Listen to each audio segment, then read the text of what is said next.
श्री गणेशाय नमः। श्री योग वासिष्ठ महारामायण वैराग्य प्रकरण। पहला सर्ग।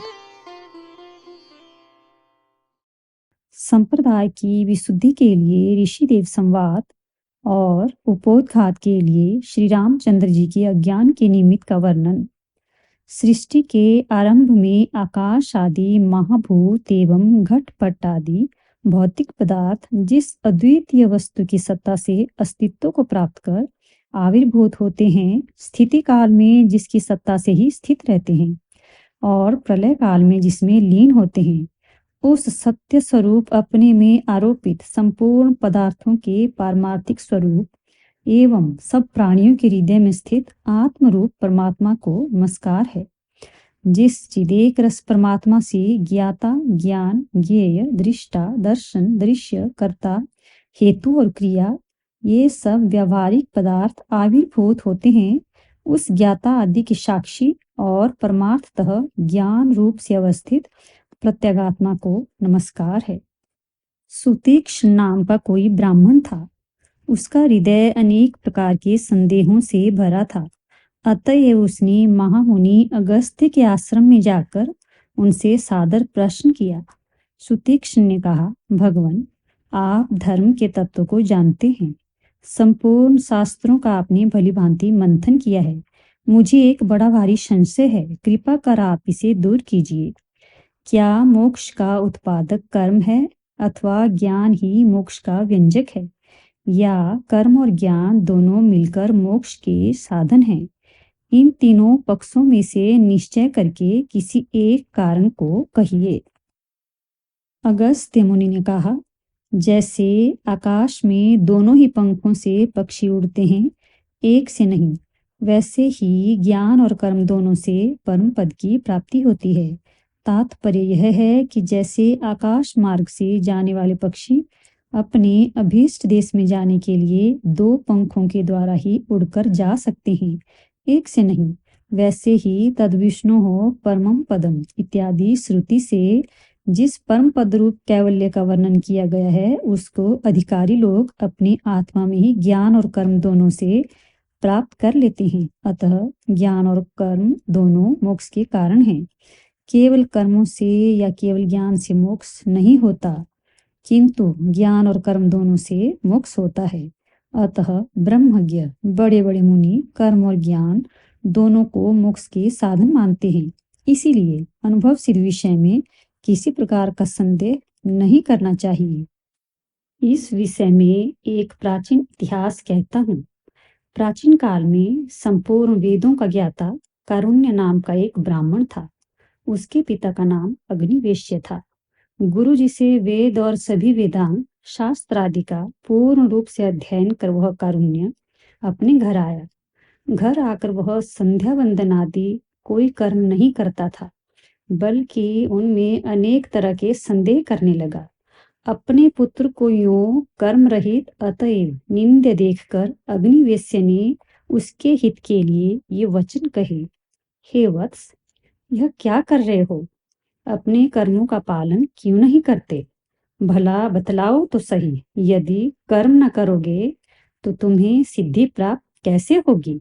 और यह भी बतलाओ कि तुम्हारी कर्मों में प्रवृत्ति क्यों नहीं होती? अपने पिता के यूं पूछने पर कारुण्य ने कहा, श्रुति और स्मृतियों ने जीवन पर्यंत अग्निहोत्र, संध्या वंदन आदि प्रवृत्ति रूप धर्मों का विधान या प्रतिपादन किया है, एवं धन से, कर्म से तथा प्रजाओं के उत्पादन से अमृत रूप मोक्ष प्राप्त नहीं होता। मुख्य मुख्य यति लोग एकमात्र त्याग से मोक्ष प्राप्त करते हैं। ऐसे अर्थ का प्रतिपादन करने वाली न धनेन इत्यादि श्रुति मुक्ति प्राप्ति के लिए केवल त्याग को ही साधन बतलाती हैं। इसलिए ये पूज्यवर, इन परस्पर विरुद्ध अर्थों में से किसका मुझे अनुसरण करना चाहिए? यूं संदेह में पड़कर मैं कर्मानुष्ठान से उदासीन हुआ हूँ। अगस्त्य ने कहा, भद्र, पिता से कहकर कारुण्य चुप हो गया। उसके पिता ने चुपचाप बैठे हुए पुत्र से कहा, प्रिय पुत्र, मैं तुमसे एक सुंदर कथा कहता हूँ, उसे सुनो। उसके अर्थ का मुझसे निश्चय करके तुम्हें जैसा अच्छा लगे वैसा करना। अप्सराओं में अत्यंत सुंदरी सुरुचि नाम की एक अप्सरा थी। वह मयूरों से आवृत हिमालय के शिखर पर बैठी थी। उसने आकाश मार्ग से जा रहे इंद्र के दूत को देखा। सुरुचि ने दूत से कहा, महाभाग, आप कहाँ से आ रहे हैं? अब कहाँ जाते हैं? वह सब कृपा पूर्वक मुझसे कहिए। दूत ने कहा, सुंदरी, आपने बड़ा अच्छा प्रश्न किया। मैं आपके प्रश्न का यथावत उत्तर देता हूँ। धर्मात्मा राज ऋषि अरिष्टनेमि अपने पुत्र को राज्य देकर तप करने के लिए वन में गया। वह राजा गंधमादन पर्वत पर तपस्या कर रहा है। वही कार्य करके मैं आ रहा हूँ और अब वहां का वृत्तांत कहने के लिए इंद्र के पास जाता हूँ। अप्सरा ने कहा, भगवान, वहां पर कौन घटना हुई? उसे मुझसे कहिए। मैं आपसे विनय पूर्वक पूछती हूँ, मेरी अवहेलना न कीजिए। देवदूत ने कहा, हे सुंदरी, सुनो, मैं विस्तार से तुम्हें वहां की घटना सुनाता हूँ। राजा अरिष्टनेमि गंधमादन पर्वत में कठिन तपस्या कर रहा है। यह जानकर देवराज इंद्र ने मुझे आज्ञा दी कि हे दूत, तुम अप्सराओं और विविध बाजों से सुशोभित गंधर्व सिद्ध किन्नर आदि से विभूषित विमान को एवं ताल आदि से सज्जित सेना को लेकर अनेक प्रकार के वृक्षों से शोभित गंधमादन पर्वत पर जाओ और राजा अरिष्टनेमि को विमान पर बैठाकर स्वर्ग सुख भोगने के लिए अमरावती पुरी में ले आओ। देवराज इंद्र की वैसी आज्ञा पाकर संपूर्ण सामग्रियों से युक्त उस विमान को लेकर मैं उक्त पर्वत गया। वहां पहुंचकर राजा के आश्रम में जाकर मैंने उनको देवराज इंद्र की सब आज्ञा कह सुनाई। हे सुंदरी, मेरे वचनों को सुनने के बाद संदेह में पड़कर राजा ने कहा, हे दूत, मैं आपसे पूछना चाहता हूँ, मेरे प्रश्न का उत्तर दीजिए। स्वर्ग में कौन कौन गुण और दोष हैं, उनका मेरे सामने वर्णन कीजिए। मैं उन्हें जानकर जैसी इच्छा होगी वैसा करूंगा। देवदूत ने कहा, राजन, पुण्य की सामग्री के अनुसार मनुष्य स्वर्ग में उत्तम फल भोगता है। उत्कृष्ट पुण्य से उत्कृष्ट स्वर्ग मिलता है, मध्यम पुण्य से मध्यम स्वर्ग मिलता है एवं कनिष्ठ पुण्य से तदनुरूप कनिष्ठ ही फल भोग मिलता है। इसमें हेर फेर नहीं होता। महाशय, पुण्य के तारतम्य के अनुसार स्वर्ग स्थान और वहां के सुख का तारतम्य उत्कर्ष और अपकर्ष होता है। जिन्हें उत्तम स्वर्ग प्राप्त नहीं है, उनको उत्तम स्वर्ग वालों की उत्कृष्टता असह्य प्रतीत होती है। समान स्वर्ग वाले एक दूसरे के साथ ईर्ष्या, स्पर्धा, विद्वेष आदि करते हैं और उत्तम स्वर्ग वाले अपनी अपेक्षा हीन स्वर्ग वालों की हीनता अर्थात अल्प सुख देखकर संतोष करते हैं। जब तक पुण्य क्षय नहीं होता, तब तक स्वर्गवासी यूं उत्तम मध्यम और अधम सुख का अनुभव करते काल यापन करते हैं। तदनंतर पुण्यों के क्षीण होने पर इसी मनुष्य लोक में आकर जन्म ग्रहण करते हैं। महाराज, स्वर्ग में ये ही गुण और दोष विद्यमान हैं। स्वर्ग के यही गुण और दोषों को सुनकर महाराज बोले, देवदूत, मैं ऐसे स्वर्ग भोग की इच्छा नहीं करता।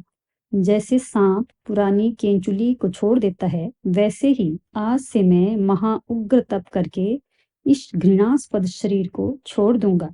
हे देवदूत, आप इस विमान को लेकर देवराज इंद्र के समीप जैसे आए थे वैसे वापस चले जाइए। आपको नमस्कार है। देवदूत ने कहा, सुंदरी, राजा के यूं कहने पर मैं वह निवेदन करने के लिए इंद्र के पास गया। वहां जो वृत्तांत हुआ था वह सब मैंने देवराज इंद्र को कह सुनाया। राजा अरिष्टनेमि की स्वर्ग के प्रति विरक्ति देखकर इन्हें बड़ा आश्चर्य हुआ। फिर महेंद्र ने मधुर वाणी से मुझसे कहा, हे दूत, तुम फिर वहां जाओ और उस विरक्त राजा को ब्रह्म ज्ञान प्राप्ति के लिए तत्वज्ञ महर्षि वाल्मीकि के आश्रम में ले जाओ और महर्षि वाल्मीकि से मेरा यह संदेशा कहो कि हे महर्षि जी, इस विरक्त विनीत और स्वर्ग के प्रति निष्प्रिय राजा को तत्व ज्ञान का उपदेश दीजिए। तत्व ज्ञान के उपदेश से संसार दुख से पीड़ित वह क्रमशः मुक्ति को प्राप्त होगा। यह कहकर देवराज ने मुझे राजा के पास भेजा। मैंने वहां जाकर इंद्र के संदेश के साथ राजा को वाल्मीकि जी के समीप उपस्थित किया और राजा ने महर्षि से मोक्ष के साधन के विषय में जिज्ञासा की।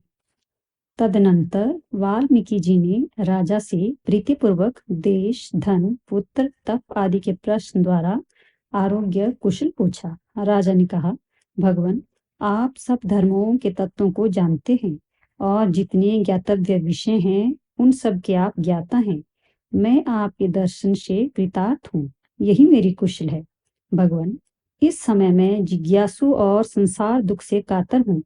जिस भांति विघ्न न आवे वैसे मुझे तत्व का उपदेश दीजिए, जिससे मैं संसार बंधन रूप पीड़ा से मुक्त हो जाऊं। वाल्मीकि जी ने कहा, राजन सुनिए, मैं अखंड तत्व प्रतिपादक रामायण की कथा कहूंगा। यत्न पूर्वक उसे सुनकर एवं हृदय में धारण कर आप जीवन मुक्त हो जाएंगे। उक्त रामायण विशिष्ट राम संवाद स्वरूप है। वह मुक्ति का अद्वितीय उपाय और अत्यंत कल्याणकारी है। हे राजेंद्र, आप उसे समझने में समर्थ हैं और मैं भी उसे जानता हूँ, इसलिए मैं आपको उसे सुनाता हूँ। आप सावधान होकर सुने। राजा ने कहा, हे तत्वज्ञानियों में श्रेष्ठ, राम कौन है? उनका कैसा स्वरूप है? वे किस वंश में उत्पन्न हुए थे? वे बद्ध थे अथवा मुक्त? पहले आप मुझसे यही निश्चय कर कहने की कृपा करें। वाल्मीकि जी ने कहा, निग्रह अनुग्रह समर्थ भगवान श्री हरि ने शाप पालन के बहाने राजा के वेश में अवतार लिया था। वे सर्वज्ञ होने पर भी अपने भक्तों के वाक्यों को सत्य करने की इच्छा से साधारण मनुष्यों की भांति अज्ञ हो गए थे। राजा ने कहा, भगवान, अपराधी व्यक्ति ही शाप का भाजन होता है एवं अपराध भी अपूर्ण काम और अल्पज्ञ व्यक्ति ही करते हैं। जो सच्चिदानंद स्वरूप और चित घन मूर्ति परमेश्वर थे, उन्हें अभिशाप कैसे? अतएव उनके प्रति अभिशाप होने का कारण क्या था और उनको किसने अभिशाप दिया, यह आप मुझे बतलाइए। वाल्मीकि जी ने कहा, राजन, काम क्रोध रहित और परम ज्ञानी ब्रह्मा के मानस पुत्र सनत कुमार एक समय ब्रह्मलोक में बैठे थे। उसी समय त्रैलोक्याधिपति भगवान विष्णु वैकुंठ से वहां पधारे। सत्यलोक में निवास करने वाले अन्यान्य देवताओं के साथ ब्रह्मा ने अभ्युत्थान आदि से उनका सत्कार किया। केवल सनत कुमार ने अपने को निष्काम समझकर उनका अभ्युत्थान आदि नहीं किया। यह देखकर भगवान विष्णु ने कहा, सनत कुमार, तुम अहंकारी हो, तुम्हारी चेष्टा गर्व सूचक है। इस कारण तुम कार्तिकेय नाम से विख्यात और कामासक्त हो जाओगे। यह सुनकर सनत कुमार ने भी अत्यंत दुखी होकर विष्णु को यह शाप दिया कि आपको भी सर्वज्ञता का परित्याग कर कुछ काल तक अज्ञ जीव की भांति रहना पड़ेगा। महर्षि भृगु ने भी विष्णु द्वारा अपनी भार्या का विनाश देखकर क्रोधवश उन्हें यह शाप दिया था कि हे विष्णु, जैसे तुमने मुझे स्त्री वियोग जनित दुख से दुखित किया, वैसे ही तुम्हें भी स्त्री वियोग जनित दुख का अनुभव करना पड़ेगा। पहले विष्णु ने जलंधर का रूप धारण कर उसकी प्राण प्रिय भार्या वृंदा को विमोहित कर उसका पातिव्रत्य भंग किया। इसलिए वृंदा ने भी उन्हें श्राप दिया कि हे विष्णु, तुमने छल करके मेरा पातिव्रत्य भंग किया और मुझे संतापित किया, अतः मेरे वाक्य से तुमको भी स्त्री वियोग जनित दुख का अनुभव करना पड़ेगा। भगवान ने जब नृसिंह रूप धारण किया था, तब गर्भवती देवदत्त की भार्या ने उनका विकराल स्वरूप देखकर पयोष्णी नदी के किनारे प्राण छोड़ दिए थे। इसलिए उसके स्वामी देवदत्त ने भार्या के वियोग से दुखी होकर यह शाप दिया कि आपने जैसे मुझे स्त्री वियोग से दुखी किया, वैसे ही आप भी कुछ काल के लिए अपने स्वरूप भूलकर स्त्री वियोग से दुखी होंगे। भक्त वत्सल भगवान ने इस प्रकार भृगु, सनत कुमार, वृंदा एवं देवदत्त द्वारा अभिशप्त होकर मनुष्य जन्म धारण किया और उनके शापानुसार तत् कार्य स्वीकार किए। अभिशाप रूपी छल का कारण मैंने आपसे कहा। अब मैं प्रस्तावित कथा कहता हूँ, सावधान होकर सुनिए। दूसरा सर्ग।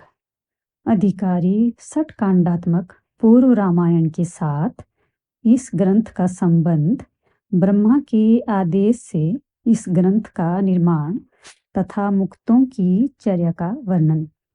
जो स्वर्ग में, भूमि में, आकाश में, हमारे अंदर और बाहर निरंतर विराजमान है, अर्थात जिसकी सत्ता और प्रकाश से यह संपूर्ण प्रपंच सत्तावान और प्रकाशित होता है, उस सर्वात्मा और सर्वाभाषक परम ब्रह्म परमात्मा को नमस्कार है। वाल्मीकि जी ने कहा, मैं इस संसार रूप कारागार में बद्ध हूँ, इससे मुझे मुक्त होना चाहिए। ऐसी जिसको मुक्ति की प्रबल इच्छा हुई है एवं जो अत्यंत अज्ञानी नहीं है और जो अत्यंत ज्ञानी भी नहीं है, वही इस शास्त्र के श्रवण में अधिकारी है। भाव यह है कि न अत्यंत ज्ञानी और न अत्यंत अज्ञानी ही इस शास्त्र का अधिकारी है। यह कहना ठीक है, किंतु मैं कारागार में हथकड़ियों से बंधे हुए कैदी की नाई अनादिकाल से बद्ध होकर परवस्था, परिच्छिन्नता, जन्म, जरा, मरण आदि दुख सागर में डूबा हुआ हूँ। इस दुख की आत्यंतिक निवृत्ति का उपाय एकमात्र आत्मज्ञान ही है, क्योंकि तरती शोकमात्मविद अर्थात आत्मा को जानने वाला पुरुष ही दुख से विमुक्त होता है। यह श्रुति आत्मज्ञान ही मुक्ति का उपाय है, ऐसा कहती है। इसलिए मैं उस आत्मज्ञान का लाभ कर मुक्त होऊं। इस प्रकार की उत्कट जिज्ञासा से युक्त जिसका निश्चय है, वह इस शास्त्र का अधिकारी है। ऐसे ही पुरुष को इस शास्त्र के श्रवण का फल मिलता है। निष्कर्ष यह निकला कि अनेक पुण्यों से जिसके राग आदि दोष क्षीण हो गए हैं और विवेक से जिसे आत्मा की जिज्ञासा हुई है, ऐसे विशेष रूप से आत्मा को न जानने वाले अज्ञानी का ही इस शास्त्र में अधिकार है। और यह अधिकार तभी तक है जब तक अज्ञान रहता है, क्योंकि यह योग वासिष्ठ शास्त्र स्मृति के समान वेदार्थ को ही विशद करता है। जिस मर्यादा पुरुषोत्तम भगवान श्री रामचंद्र जी की कथा का वर्णन किया गया है, वह कथा ही ज्ञानाधिकार को प्राप्त कराने वाले धर्म, तत्वज्ञान, धर्म का अनुष्ठान और ईश्वर में विश्वास के उपाय हेतु है। अर्थात सारी रामायण की कथा सुनने के बाद मनुष्य को धर्म का यथार्थ ज्ञान होता है, फिर वह उसका अनुष्ठान करता है और अनुष्ठान से निर्मल चित्त होने पर ईश्वर में उसे विश्वास होता है। इन तीनों के होने पर वह ब्रह्म ज्ञान का अधिकारी होता है। अतः जिससे भगवान की कथा का सविस्तार वर्णन किया गया है, उस पूर्व रामायण का पहले खूब अभ्यास और परिशीलन करने के बाद जो पुरुष इस योग वशिष्ठ में मोक्ष के लिए बतलाए गए 6 प्रकरणों का विचार करेगा, उसका फिर इस अनेक विध दुखों से भरे हुए संसार में आगमन नहीं होगा, अर्थात वह मुक्त हो जाएगा। तीसरा सर्ग। दृश्य के मार्जन के उपाय, वासना भेद, निरूपण पूर्वक उनके लक्षण तथा श्री रामचंद्र जी की तीर्थ यात्रा का विस्तार से वर्णन। भरद्वाज ने कहा, हे ब्राह्मण, आप श्री रामचंद्र जी की कथा का अवलंबन कर जीवन मुक्त की स्थिति का अर्थात लक्षण और लौकिक वैदिक व्यवहार का वर्णन कीजिए। उसका श्रवण करके मैं परम सुखी हो जाऊंगा। वाल्मीकि जी ने कहा, हे वत्स भारद्वाज, जैसे भ्रमवश रूप रहित आकाश में नीले, पीले आदि रंगों का भान होता है, वैसे ही अज्ञानवश ब्रह्म में जगत का भ्रम होता है। इसलिए प्रमाण और अनुभव से मैंने निश्चय किया है कि नील रूप आकाश में नीले, पीले आदि रंगों की भांति ब्रह्म में कल्पित अत्यंत असंभावित जगत का समूल अविद्या और उसके संस्कार के नाश द्वारा जैसे फिर स्मरण ही न हो, उस प्रकार विस्मरण होना ही सबसे उत्कृष्ट मुक्ति का लक्षण और स्वरूप है। भरद्वाज, जब तक दृश्य के अत्यंत अभाव का ज्ञान नहीं होता, अर्थात संपूर्ण दृश्य प्रपंच भ्रांति कल्पित है, अतएव अत्यंत असत है। यह ज्ञान जब तक दृढ़तापूर्वक नहीं होता, तब तक कोई भी किसी प्रकार मुक्ति के लक्षण और स्वरूप का ज्ञान प्राप्त करने में समर्थ नहीं हो सकता। संपूर्ण जगत के अधिष्ठान प्रत्येक भिन्न आत्म तत्व के साक्षात से ही दृश्य का अत्यंत बाद हो सकता है। इसलिए अविसंवादी आत्मज्ञान को उपाय से प्राप्त करो। वत्स, इस योग वासिष्ठ रूप शास्त्र के ज्ञात होने पर उक्त ज्ञान असंभव नहीं है, बल्कि संभव ही है। इस उद्देश्य से ही इस ग्रंथ का निर्माण आरंभ किया है।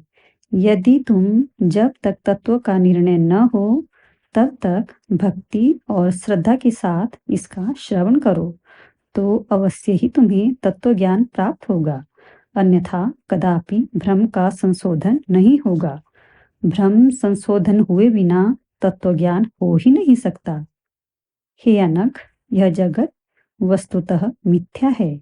यह आकाश में नीले पीले आदि रंगों की भांति आपाततः सत्य सा प्रतीत होता है, किंतु इस ग्रंथ में दर्शित विचार से सहज में ही यह असत मिथ्या है, यह प्रतीत हो जाता है। यद्यपि आत्मा ही अनुभव है, तथापि वह दृश्य के साथ सम्मिलित है, अतः उसका अनुभव नहीं होता। किंतु मन की वृत्ति रूप आत्म तत्व साक्षात्कार रूप बोध द्वारा अविद्या का नाश होने से अविद्याजन्य दृश्य तीनों कालों में भी नहीं है, अर्थात वह मायावी की माया के समान तीनों कालों में मिथ्या है। जो उसका दृष्टा है वही सत्य है। यह सत आत्मा ही सर्वत्र विराजमान और प्रकाशमान है। चैतन्य स्वरूप आत्मा के सिवा जो कुछ दिखाई देता है वह सब जड़, अतएव आत्मा में कल्पित और मिथ्या है।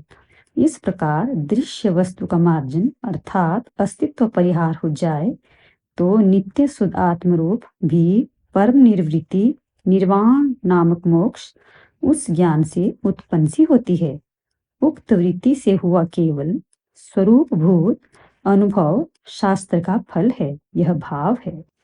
अन्यथा पूर्वोक्त उपाय का ग्रहण न करने पर अनादि अज्ञान से अंधे अनात्मा का प्रतिपादन करने वाले शास्त्र रूपी गड्ढों में ठोकर खा रहे रागांध जनों के पतन के कारणभूत गर्त तुल्य तत् शास्त्रों द्वारा निर्दिष्ट उपायों से ऐहिक और पारलौकिक विषयों में आसक्त होकर आचरण कर रहे, अतएव विषयों के उपभोग के लिए बार बार जन्म ग्रहण कर रहे मूर्खों को अनंत ब्रह्म कल्पों से भी निर्वृत्ति निर्वाण मोक्ष नहीं मिल सकती।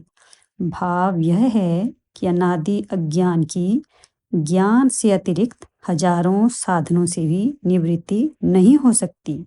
हे ब्राह्मण, निश्शेष रूप से वासनाओं का जन्म के बीजों का जो परित्याग मूलोच्छेद है वह उत्तम मुख्य मोक्ष कहा जाता है। मुख्य मोक्ष को अविद्या रूप मल से रहित ज्ञानी ही प्राप्त कर सकते हैं, अन्य नहीं। हे ब्राह्मण, जैसे शीत के नष्ट होने पर हिमकण तुरंत गल जाते हैं, वैसे ही वासनाओं के नष्ट होने पर वासना पुंज रूप चित्त शीघ्र नष्ट हो जाता है।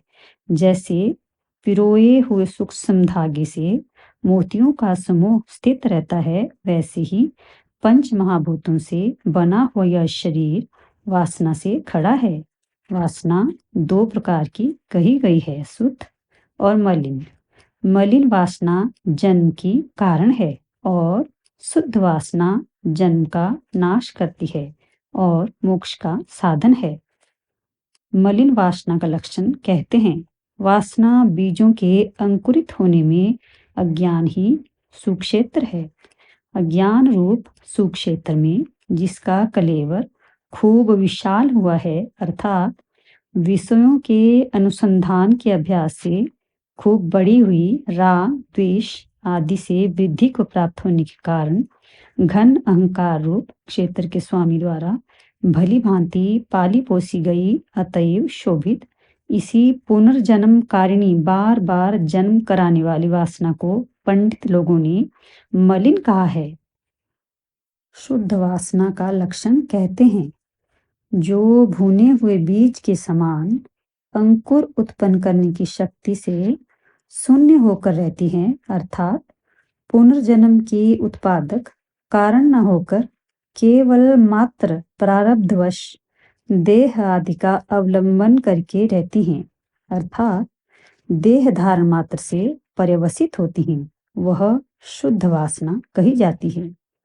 जैसे बीज के अंदर पहले से ही विद्यमान और सूक्ष्म अंकुर समय, जल, मिट्टी आदि के संबंध से आविर्भूत हो जाते हैं, वैसे ही वासनाओं के अंदर पहले से ही विद्यमान आगामी जन्म परंपरा काम, कर्म आदि निमित्त से आविर्भूत होती है, क्योंकि अत्यंत असत का जन्म हो ही नहीं सकता। ऐसी अवस्था में तत्व ज्ञान द्वारा अविद्या रूपी क्षेत्र के जल जाने से उसके अंतर्गत जन्मांकुर का नाश होने पर भी अपने प्रारब्ध से प्रतिबद्ध भुने हुए बीजों के समान केवल देह धारण मात्र ही जिसका प्रयोजन है, ऐसी जो वासना अवशिष्ट रहती है, वही शुद्ध वासना है। यही भाव है। पुनर्जन्म का निवारण करने वाली शुद्ध वासना जीवन मुक्त पुरुषों के शरीर में चक्र में भ्रमण के समान मृत संस्कार रूप से रहती हैं, अर्थात देह धारण रूप कार्य से उनमें भी वासना के अस्तित्व का अनुमान होता है। जो लोग शुद्ध वासना से युक्त हैं, वे ही ज्ञात ज्ञेय, जिन्होंने ज्ञातव्य पदार्थ को अर्थात ब्रह्म को जान लिया है, होते हैं। ज्ञात ज्ञेय होकर वे फिर जन्म रूप अनर्थ के भाजन नहीं होते, अर्थात दुख भाजन पुनर्जन्म पर विजय पाकर जीवन मुक्त पद प्राप्त करते हैं। वे ही वास्तव में बुद्धिमान कहे जाते हैं। जीवन मुक्त का यह लक्षण फलित हुआ कि जिस वासना की तत्व ज्ञान से पुनर्जन्मांकुर की उत्पादी शक्ति जल गई है, ऐसी वासना मात्र से जिनका शरीर धारण किया गया है, वे जीवन मुक्त पुरुष हैं।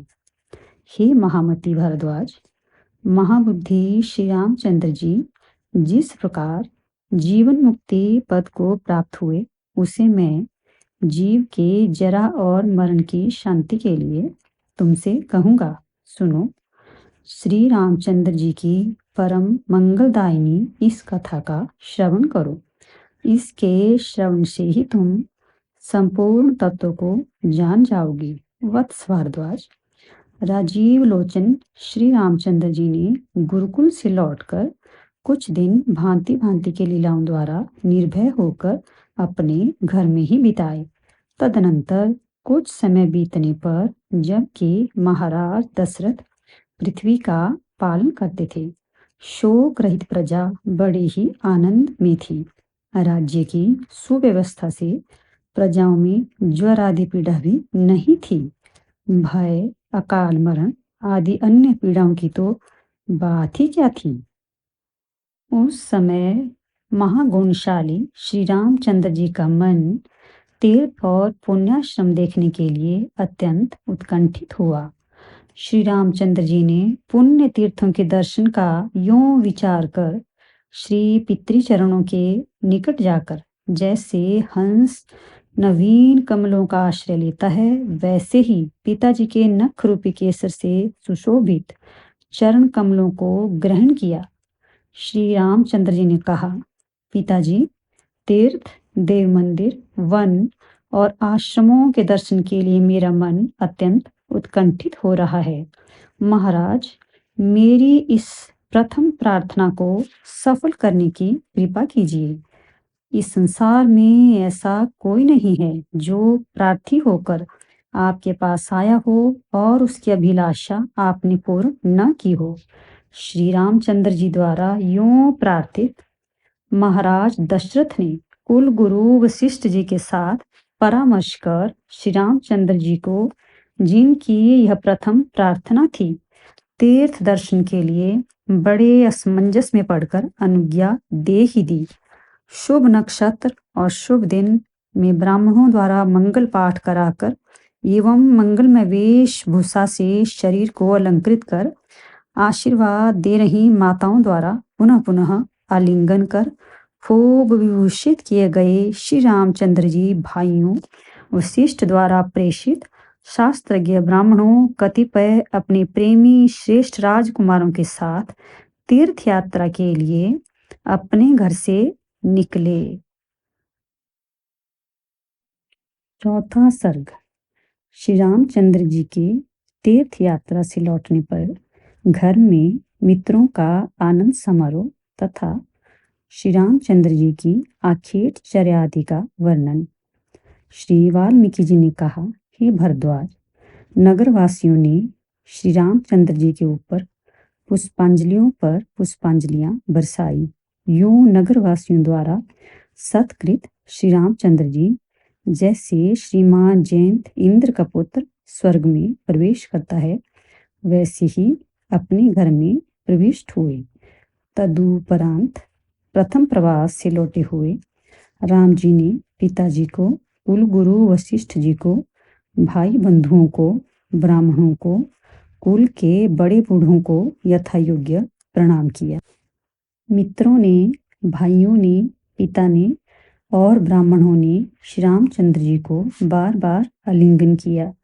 आलिंगन करने वालों के प्रति यथा योग्य अभिवादन, प्रिय भाषण आदि सुंदर व्यवहार करने वाले श्री रामचंद्र जी हर्ष से फूले नहीं समाते थे। श्री रामचंद्र जी के शुभागमन के उपलक्ष्य में 8 दिन तक बराबर आनंद पूर्वक उत्सव होता रहा।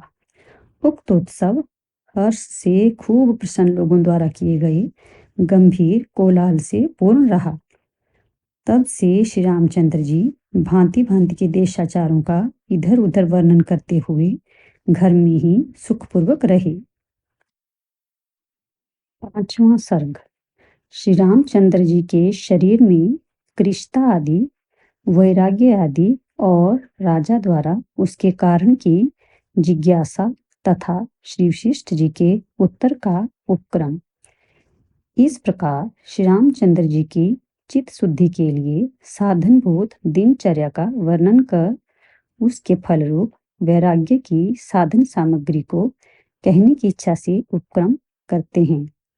वाल्मीकि जी ने कहा, हे भरद्वाज, तीर्थ यात्रा कर चुकने पर अपने घर में ही स्थित श्री रामचंद्र जी जैसे शरद ऋतु में निर्मल तालाब दिन पर दिन सूखता जाता है, वैसे ही दिन पर दिन जैसे भ्रमर पंक्ति से युक्त पाकावस्था में अधिक खिला हुआ सफेद कमल पीला हो जाता है, वैसे ही राजकुमार का विशाल नेत्रों से युक्त मुख पीला पड़ गया। कपोल में हाथ रखे हुए और पद्मासन से बैठे श्री राम जी सदा चिंता से ग्रस्त, चुपचाप और निश्चेष्ट रहते थे। उनका शरीर कृश हो गया था, चिंता उन्हें नहीं छोड़ती थी। वे सदा दुखी और उदास रहते थे। चित्र लिखित के समान वे किसी से कुछ बोलते भी न थे। परिजनों के बार बार प्रार्थना करने पर कष्ट से स्नान, संध्या वंदन आदि अवश्य कर्तव्य दैनिक कर्म करते थे। उनका मुख कमल मलान हो गया था। विविध गुणों के आगार श्री रामचंद्र जी को पूर्वोक्त चिंता आदि से युक्त देखकर उनके भाई लक्ष्मण और शत्रुघ्न भी उसी अवस्था को प्राप्त हुए। सभी पुत्रों को दुखी और कृश देखकर रानियों के साथ महाराज दशरथ को बड़ी चिंता हुई। पुत्र, तुम्हें कौन सी बड़ी चिंता है? इस प्रकार बड़ी मधुर वाणी से बार बार पूछते थे, परंतु रामचंद्र जी उनको कुछ भी नहीं बताते थे। पिताजी, मुझे कुछ भी दुख नहीं है। यह कहकर कमल नयन श्री रामचंद्र जी पिताजी की गोद में जाकर चुपचाप बैठ जाते थे। तदनंतर महाराज दशरथ ने राम किस लिए खिन्न हैं, यह वक्ताओं में श्रेष्ठ तथा संपूर्ण कार्यों के ज्ञाता श्री वशिष्ठ जी से पूछा। दशरथ जी के यूं पूछने पर विचार कर महर्षि वशिष्ठ जी ने राजा से कहा, राजन, इसमें कुछ कारण है, पर श्रीमान आप दुखी न हो। जैसे संसार में पृथ्वी, जल आदि महाभूत सृष्टि और प्रलय के बिना छोटे मोटे कारणों से वृद्धि और क्षय रूप विकार को प्राप्त नहीं होते, वैसे ही सत्पुरुष भी छोटे मोटे कारणों से क्रोध, विषाद और हर्ष के वशीभूत नहीं होते। छठवां सर्ग। विश्वामित्र जी का आगमन। राजा द्वारा उनका विधिवत पूजन तथा ऋषि के आगमन जनित हर्षोद्रेक से जो आप आज्ञा करेंगे उसका मैं विधिवत पालन करूंगा, यूं प्रतिज्ञा। वाल्मीकि जी ने कहा, भरद्वाज, जब मुनिवर वशिष्ठ जी के यूं कहने पर खेद युक्त, संदेह निमग्न, अतएव संदेह के निर्णय के लिए कुछ काल की प्रतीक्षा करने वाले महाराज दशरथ मौन हो गए थे और राजमहल में स्थित सभी महारानियां उदास होकर श्री रामचंद्र जी की चेष्टाओं पर उनके वैराग्य का कारण जानने के लिए विशेष रूप से सावधान थी। उसी समय लोक विख्यात महर्षि विश्वामित्र अयोध्याधिपति महाराज दशरथ को देखने के लिए गए। महामती महर्षि विश्वामित्र सदा यज्ञ, याग आदि धर्म कार्य ही किया करते थे। माया, वीर्य और बल से उन्मत्त राक्षसों ने उनके यज्ञ को सर्वथा विध्वंस कर डाला। जब वे अविघ्न पूर्वक यज्ञ समाप्त करने में समर्थ नहीं हुए, तब यज्ञ की रक्षा के लिए उनको राजा के पास जाने की इच्छा हुई और राक्षसों के विनाश के लिए कटिबद्ध महातेजस्वी महर्षि विश्वामित्र अयोध्या नगरी में पहुंचे। महाराज दशरथ ने कहा, भगवान, आपके अद्भुत तेजोमय दर्शनों से हम लोग अत्यंत अनुग्रहित हुए हैं। महर्षि, जो अनादि, कारण रहित, क्षय रहित और अविनाशी परम पुरुषार्थ रूप सुख है, आपके दर्शनों से वह सुख मुझे प्राप्त हुआ है। निस्संदेह आज हमने पुण्य से धन्य पुरुषों के आगे स्थान प्राप्त कर लिया है, क्योंकि हम लोगों के उद्देश्य से आपका शुभागमन हुआ है।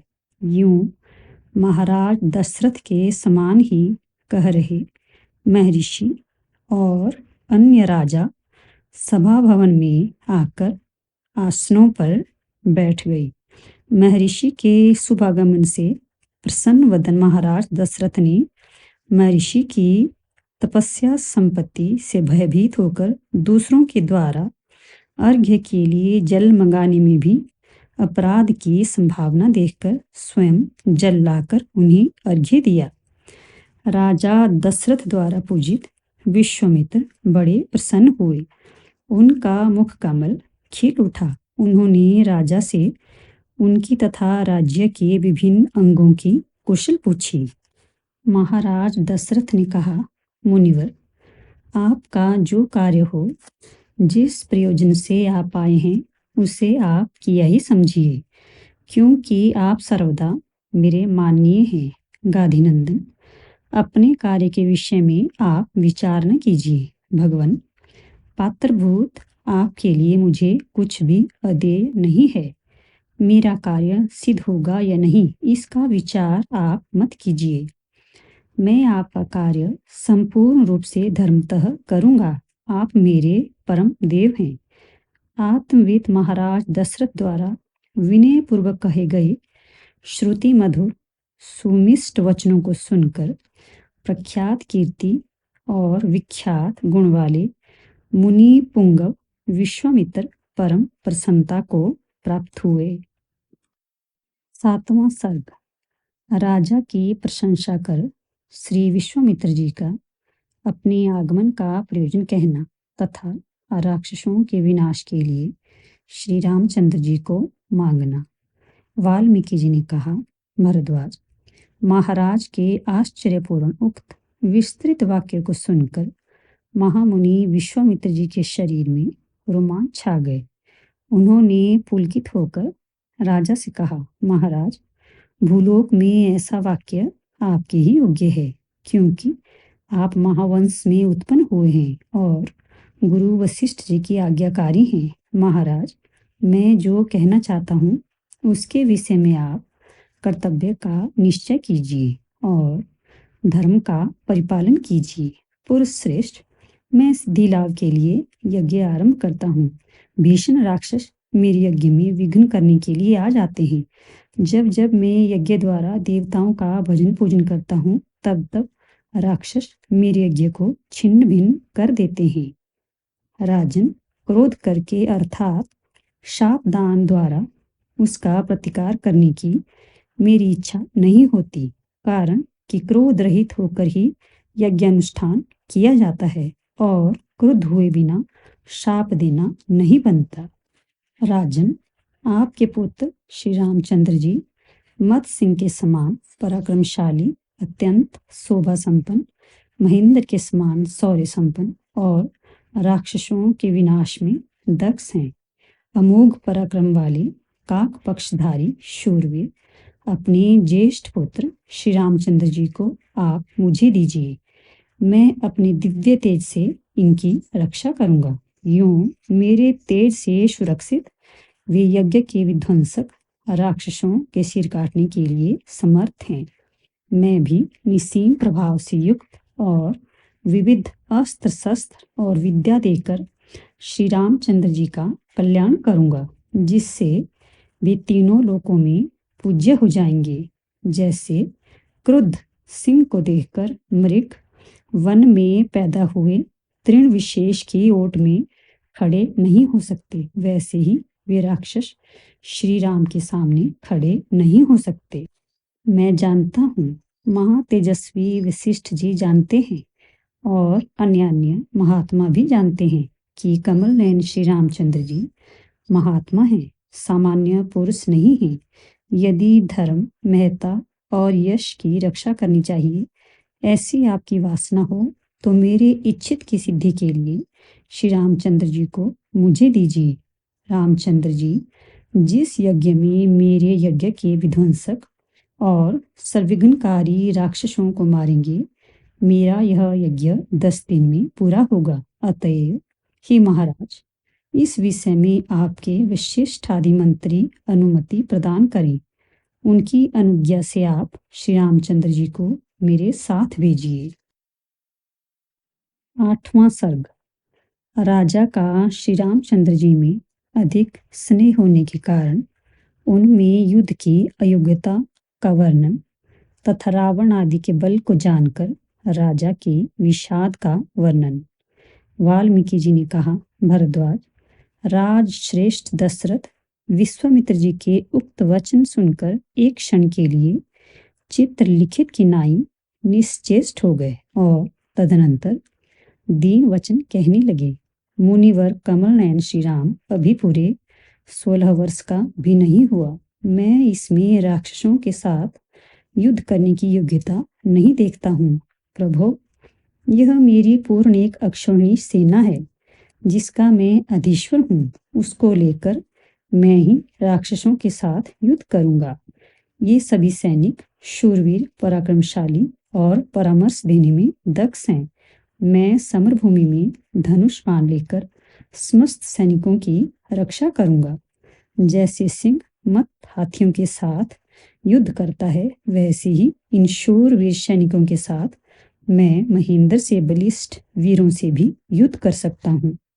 देवता, दैत्य, गंधर्व, यक्ष, पक्षी, नाग ये सब रावण से लड़ने के लिए असमर्थ हैं। मनुष्यों की तो बात ही क्या है।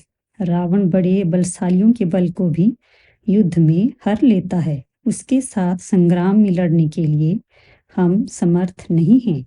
उसके पुत्र इंद्रजीत आदि के साथ भी हम नहीं लड़ सकते। अथवा ऐसे बलशाली रावण का मेरे बच्चे क्या कर सकेंगे। जिस समय मानधाता आदि राजाओं ने जन्म लिया था, यह काल वैसा नहीं है। इस समय में सज्जन ही निर्बल हैं।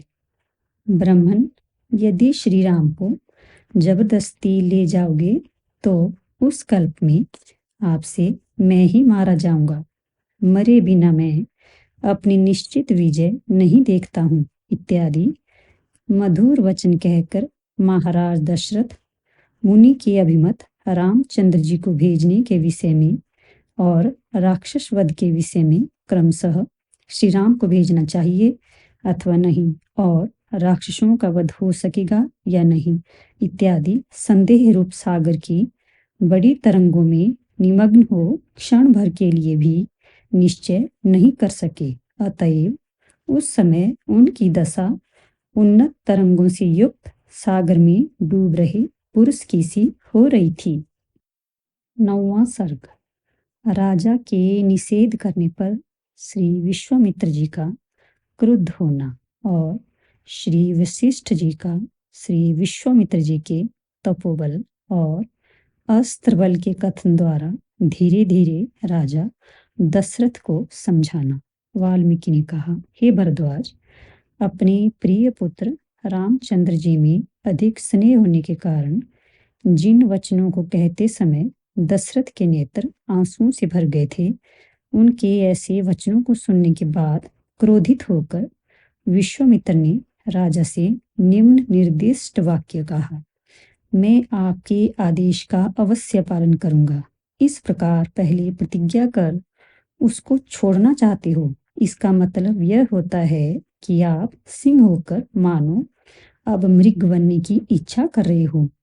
राघवों के कुल की यह मर्यादा नहीं है, अर्थात इस प्रकार की झूठी प्रतिज्ञा करना या मिथ्या बोलना रघुवंशियों के लिए अनुचित है। क्या शीतांशु चंद्रमा की कभी उष्ण किरणें होती हैं?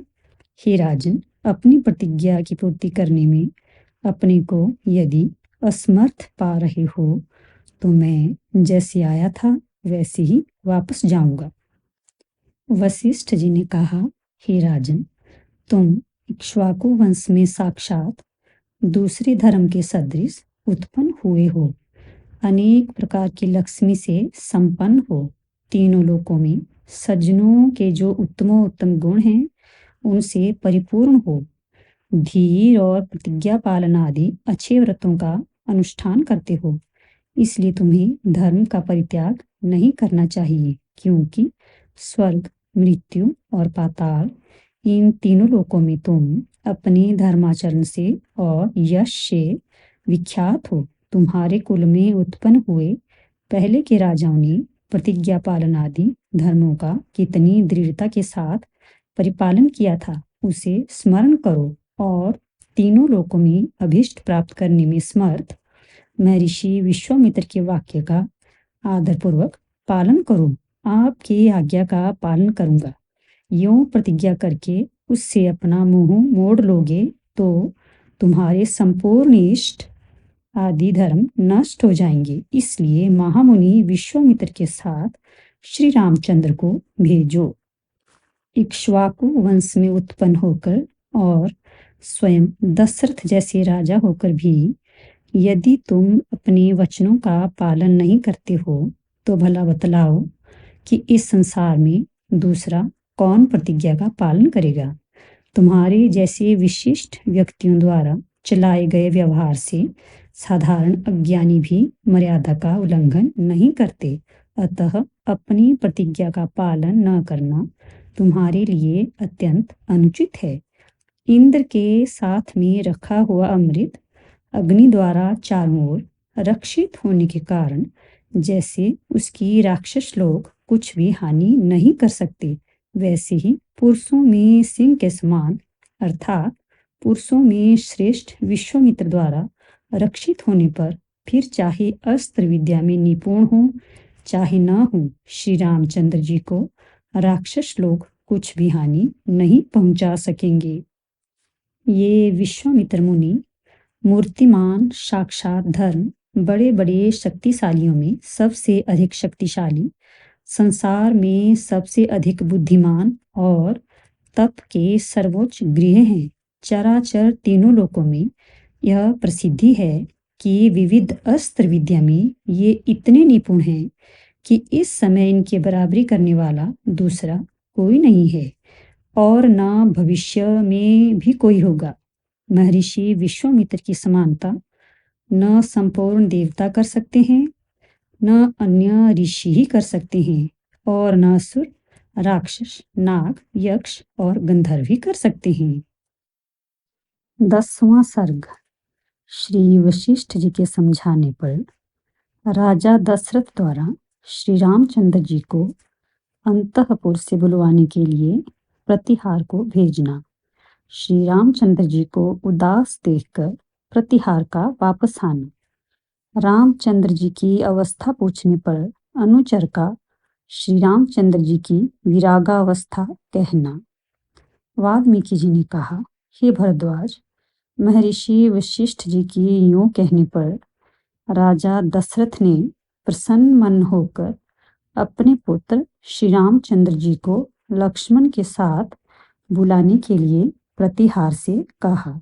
दशरथ ने कहा, हे प्रतिहार, अमोघ सफल पराक्रम वाले आजानुबाहु श्री रामचंद्र जी को महर्षि विश्वामित्र के यज्ञ की निर्विघ्न सिद्धि के लिए लक्ष्मण के साथ यहाँ शीघ्र ले आओ।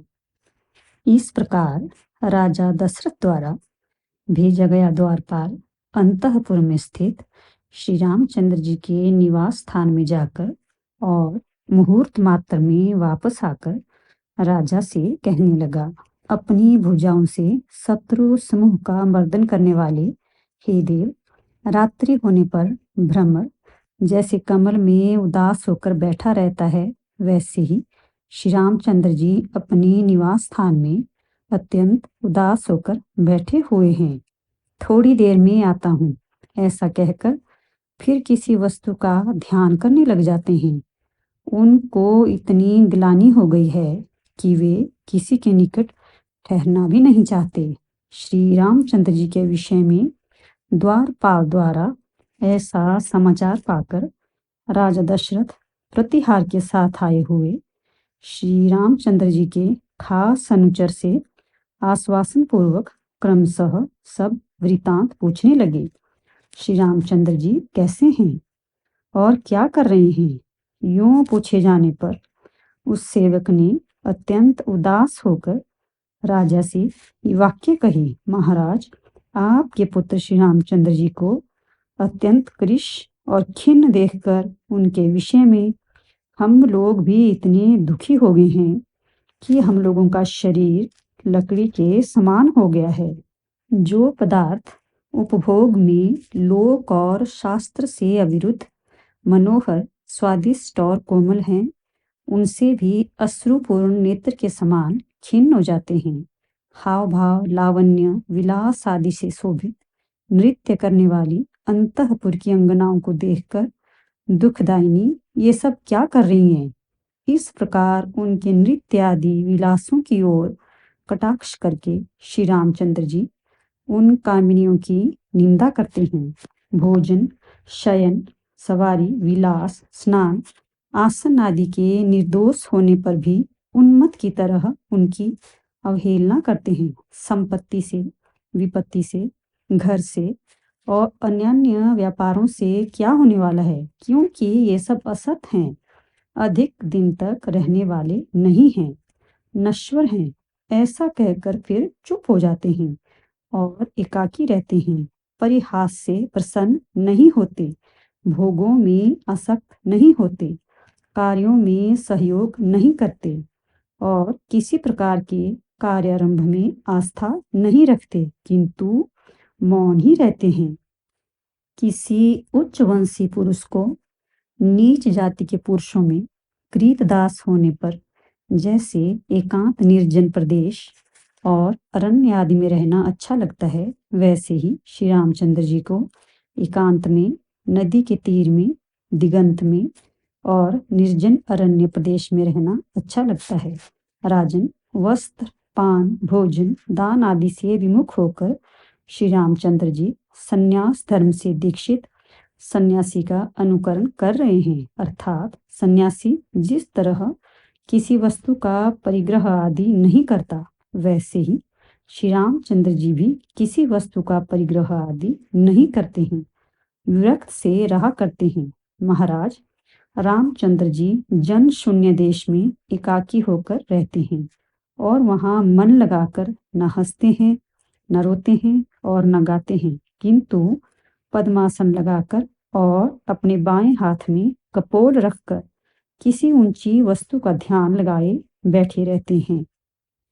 इष्ट और अनिष्ट पदार्थों के मिलने पर न हर्ष और विषाद करते हैं, न अभिमान करते हैं और न राज्य की इच्छा ही करते हैं। हम लोग यह नहीं जानते कि वे कहाँ जाते हैं, क्या करते हैं, क्या चाहते हैं, किसका अनुसरण करते हैं। जैसे शरद ऋतु की समाप्ति में वृक्ष की अवस्था होती है, वैसे ही श्री रामचंद्र प्रतिदिन दुबले पतले और पीले होते चले जा रहे हैं और उत्तरोत्तर उनका वैराग्य बढ़ता ही चला जा रहा है। राजन, सर्वदा श्री रामचंद्र का अनुसरण करने वाले शत्रुघ्न और लक्ष्मण भी श्री रामचंद्र जी के समान दुर्बल हो रहे हैं, अर्थात रामचंद्र जी के ठीक प्रतिबिंब के समान हो रहे हैं। नौकरों के, राजाओं के और माताओं के बार बार पूछने पर भी कुछ नहीं ऐसा प्रत्युत्तर देकर और अपने अभिप्राय की सूचक चेष्टाओं को न कर चुप हो जाते हैं। अपने समीप के विवेकी मित्रों को यह उपदेश देते हैं कि इन ऊपर ऊपर से सुंदर दिखने वाले क्षणिक सुखजनक विषयों से तुम अपना मन हटा लो, अर्थात क्षणिक असत विषयों में अपना मन कभी मत लगाओ। अनेक प्रकार के आभूषणों से सुंदर विलास स्थान में अवस्थित रमणियों को अपने सामने खड़ी देखकर उनके प्रति स्नेह रहित श्री रामचंद्र जी विनाश की ही धारणा करते हैं।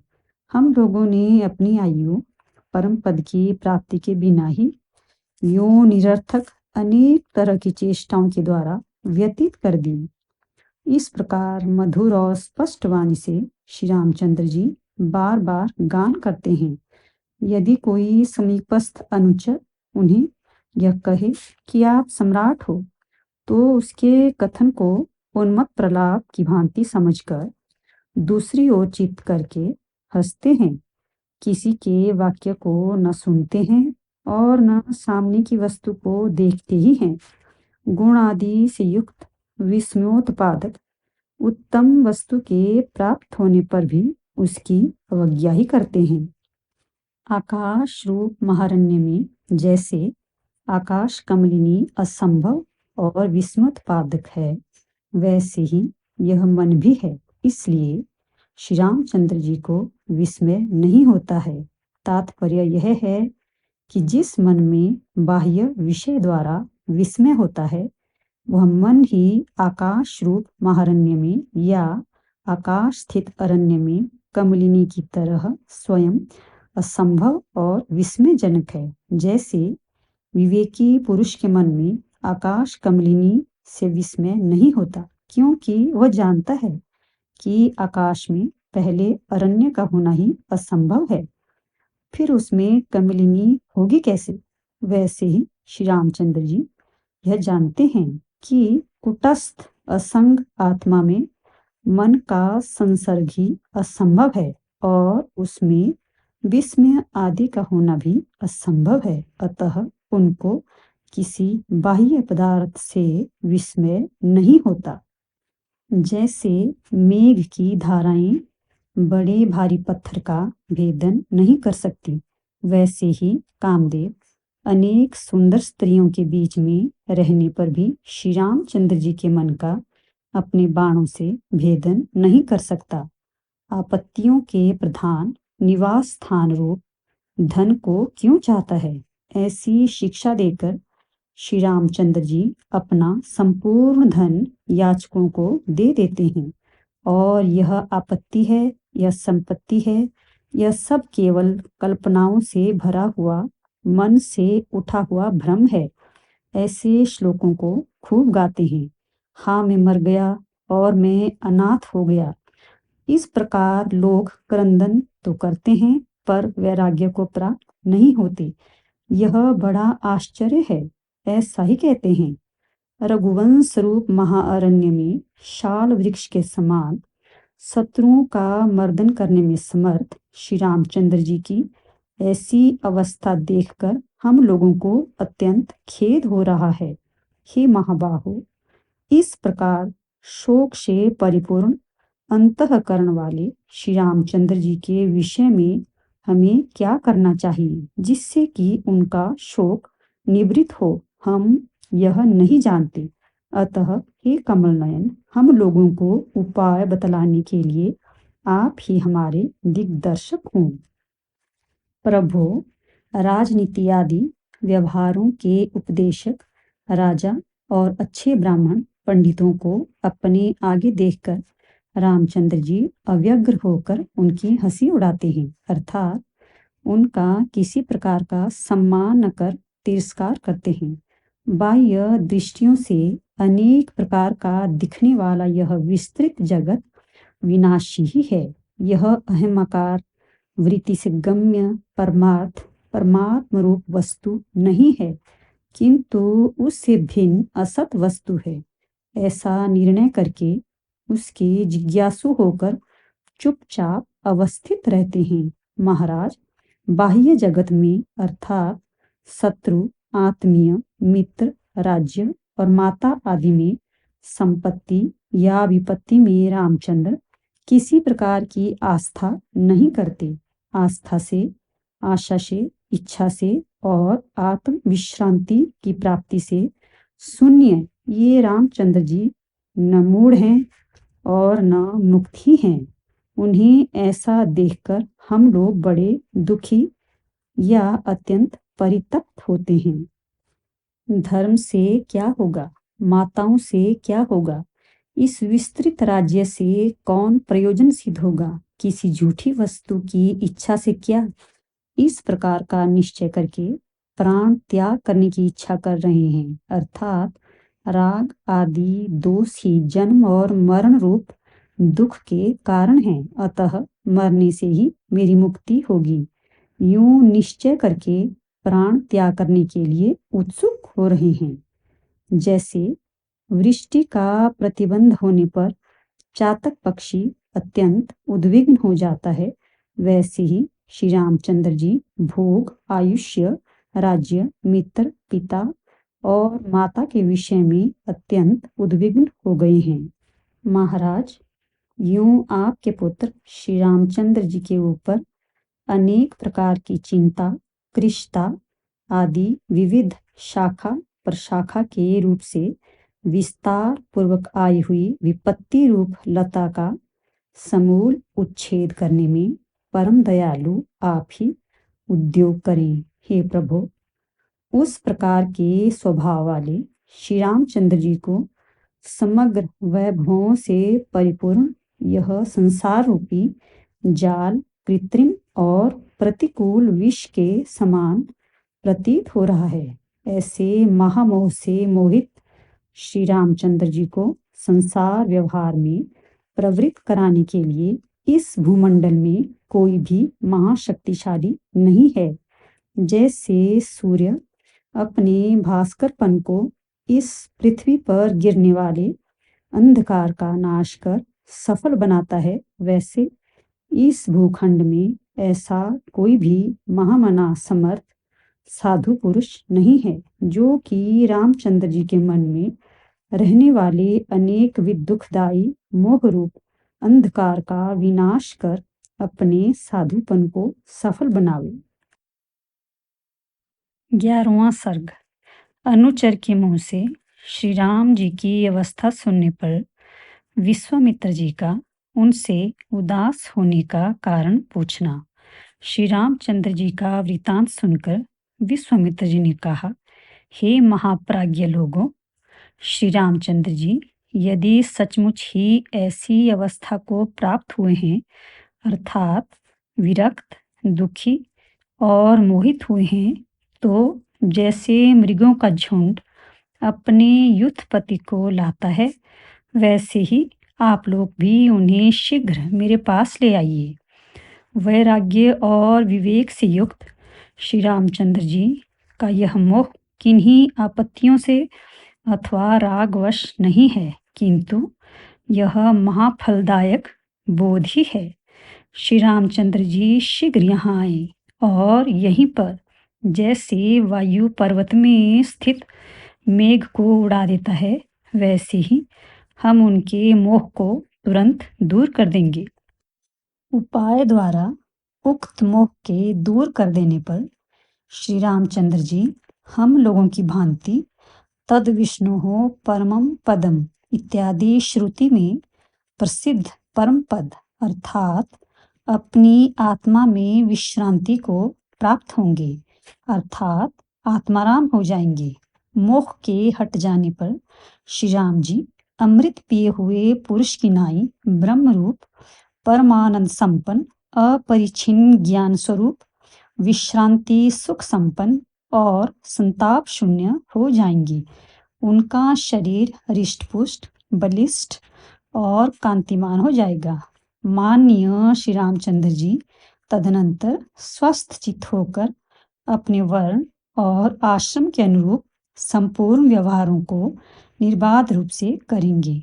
मनन आदि से उत्पन्न ज्ञान की दृढ़ता रूप बल से युक्त श्री रामचंद्र जी को लोक में कार्य तत्व और कारण तत्व का ज्ञान हो जाएगा, अथवा लोगों के परम पुरुषार्थ और संसार भ्रमण का भी विवेक से ज्ञान हो जाएगा। हिरण्यगर्भ ये परमार्थतः ब्रह्म ही हैं, उससे पृथक नहीं है, यह ज्ञान हो जाएगा। तदुपरांत उन्हें सुख दुख आदि नहीं होंगे और स्वर्ण और मिट्टी के ढेले में कुछ भी अंतर प्रतीत नहीं होगा। मुनि श्रेष्ठ श्री विश्वामित्र जी के यूं कहने पर राजा दशरथ का चित्त आह्लादित हो गया। उन्होंने श्री रामचंद्र जी को लाने के लिए फिर अन्य दूत भेजे। द्वारपालों के गमन के अनंतर श्री रामचंद्र जी पिताजी के निकट जाने के लिए जैसे सूर्य पर्वत से उदित होता है, वैसे ही अपने घर के आसन से उठकर थोड़े से अनुचरों और दो भाइयों लक्ष्मण तथा शत्रुघ्न के साथ जितने समय में राजा और मुनि का संवाद हुआ, उतने ही समय में इंद्र की स्वर्ग भूमि के समान रमणीय पिताजी के पवित्रतम निवास स्थान में गए। श्री रामचंद्र जी ने देववृंद से परिवृत इंद्र के सदृश राजाओं के मंडल के मध्य में विराजमान महाराज दशरथ के दूर से ही दर्शन किए। उनके अगल बगल में बैठे श्री वशिष्ठ जी और विश्वामित्र जी उनसे प्रिय, हित और मधुर वार्तालाप कर रहे थे। श्री रामचंद्र जी उदार स्वभाव, शिष्ट और दर्शनीय थे। वे क्षोभ रहित स्थिति से संपूर्ण, साधन संपत्ति होने पर भी तत्व ज्ञान रूप परमानंद प्राप्त न होने के कारण अपने अंतःकरण कोटर को अपूर्ण सा दिखा रहे थे। इस प्रकार अनेक गुणों से परिपूर्ण और अत्यंत निर्मल परिमित हार और वस्त्रों से सुशोभित श्री रामचंद्र जी ने दूर से ही सुंदर मस्तक से प्रणाम किया, जबकि विश्वामित्र जी रामचंद्र जी को लाओ यूं रामचंद्र जी के विषय में राजा से कह रहे थे। उसी समय कमल नयन श्री रामचंद्र जी श्री पिताजी के चरणों में प्रणाम करने के लिए समीप में आए। श्री रामचंद्र जी ने पहले पिताजी को प्रणाम किया, तदुपरांत माननीय पुरुषों द्वारा भी प्रधान रूप से सम्मानित वशिष्ठ और विश्वामित्र जी को प्रणाम किया। स्नेहमय राजा ने प्रणामशील रामचंद्र जी का सिर सूंघकर आलिंगन किया। श्री रामचंद्र जी की ही भांति लक्ष्मण और शत्रुघ्न का भी आलिंगन किया। आलिंगन करने के पश्चात राजा ने कहा, वत्स मेरी गोद में बैठो। परंतु श्री रामचंद्र जी भूमि पर अनुचरों द्वारा बिछाए गए वस्त्र पर बैठ गए। राजा दशरथ ने कहा, पुत्र तुम विवेक संपन्न हो एवं विविध कल्याणों के भाजन हो, तुम अविवेकियों की भांति शिथिल बुद्धि से अपनी आत्मा को खिन्न मत करो। वत्स, वृद्धों की, ब्राह्मणों की और गुरुजनों की आज्ञा का पालन कर रहे तुम्हारे जैसे जनों को ही पवित्र पद प्राप्त होता है, किंतु जो लोग मोह का अनुसरण करते हैं उन्हें वह पद नहीं मिल सकता। पुत्र, तभी तक आपत्तियां निर्बल होकर दूर रहती हैं जब तक मोह को अवकाश नहीं दिया जाता। मोह को अवकाश मिलने पर तो वे बड़ी बलवती हो जाती हैं। श्री वशिष्ठ जी ने कहा, हे राजपुत्र, हे महाभोज, तुम बड़े शूरवीर हो। तुमने दुख की परंपरा के जनक और कठिनाई से नष्ट होने वाले इन विषय रूप शत्रुओं पर विजय पा ली है। ऐसे प्रभावशाली होने पर भी मूढ़ लोगों के योग्य विक्षेप रूप बड़ी तरंगों से महान आवरण रूप सत्य से युक्त मोह रूप समुद्र में अनात्मज्ञ आत्म तत्व को न जानने वाले की भांति क्यों निमग्न होते हो। श्री विश्वामित्र जी ने कहा, राजकुमार, चित्त द्वारा की गई चंचल नील कमलों के तुल्य नेत्रों की चंचलता को छोड़कर कहिए कि आपके मोह का क्या कारण है। जैसे घर को चूहे खोद डालते हैं, वैसे ही जो मन की व्यथाएं आपके चित्त को दुखी कर रही हैं, वे किस लिए हुई हैं, कितनी हैं और कौन सी अभिलाषा के प्राप्त होने पर शांत होगी। मानसिक व्यथाओं के कारण जगत में प्रसिद्ध ही हैं। उनके लिए प्रश्न क्यों करते हैं? इस शंका पर कहते हैं, ठीक है, मन की व्यथाओं के कारण प्रसिद्ध है, पर आप उन अनुचित व्यथाओं के उचित पात्र नहीं हैं। आपन अथवा दरिद्र ही उनका पात्र हो सकता है। आपकी सभी आपत्तियां आपके पिताजी के प्रताप से ही नष्ट हैं, अतः आपके द्वारा आपत्तियों में निरसनीय कुछ है ही नहीं, और आपकी आपत्तियां तो स्वतः ही निरस्त हैं। हे अनघ, जिस पदार्थ की आपको अभिलाषा हो उसे शीघ्र कहिए, वह आपको अवश्य मिलेगा, जिसकी प्राप्ति से फिर मानसिक व्यथाएं आपको कष्ट नहीं पहुंचाएंगी। श्री रामचंद्र जी ने महामुनि श्री विश्वामित्र जी के उक्त वाक्य को, जिसके गर्भ में अपनी अभिलाषाओं के अनुकूल प्रकाश निहित है, सुनकर खेद त्याग दिया। जैसे कि मेघ के गर्जने पर अपने अभिमत पदार्थों की सिद्धि का अनुमान करने वाला मयूर खेद को छोड़ देता है।